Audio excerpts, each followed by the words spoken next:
आजपासून या लाडक्या बहिणींच्या खात्यामध्ये जमा होणार आहे। महिला आणि बालकल्याण मंत्री आदिती तटकरे यांनी ट्विट करत ही माहिती दिली आहे। लाडक्या बहिणींसाठी सरकारने दीपावली निमित्त एक गोड बातमी दिली आहे।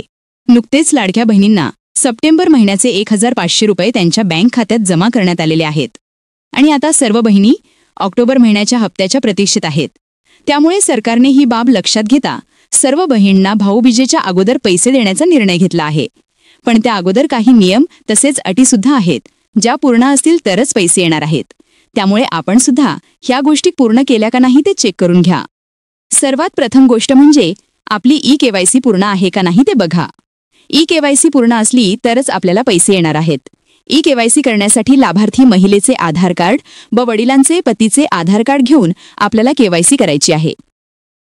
त्यामध्ये केवायसी करताना आपल्याला जे प्रश्न विचारतात त्याचे उत्तरे सुद्धा बरोबर द्यायचे आहेत, म्हणजेच तिथे पर्याय बरोबर सिलेक्ट करायचे आहेत, अन्यथा तुमचे पैसे बंद होऊ शकतात। त्यामुळे ही अत्यंत महत्त्वाची गोष्ट आपल्याला लक्षात घ्यायची आहे। आता लाडक्या बहिणींनो, राज्य सरकारने या हप्त्यांसंदर्भात कार्यवाही सुरू केली असून आजपासून राज्यातील सर्व लाडक्या बहिणींच्या बँक खात्यात डीबीटीद्वारे पैसे जमा करण्यात येणार आहेत। कारण येत्या 2 दिवसामध्ये भाऊबीज सण आहे, त्यामुळे सरकार ऑक्टोबर महिन्याचे पैसे लवकरच देणार आहे आणि हे पैसे साधारणतः 2 दिवसात सर्व बहिणींच्या खात्यात जमा होणार असल्याची माहिती महिला व बालविकास मंत्री आदितीताई तटकरे यांनी दिली आहे।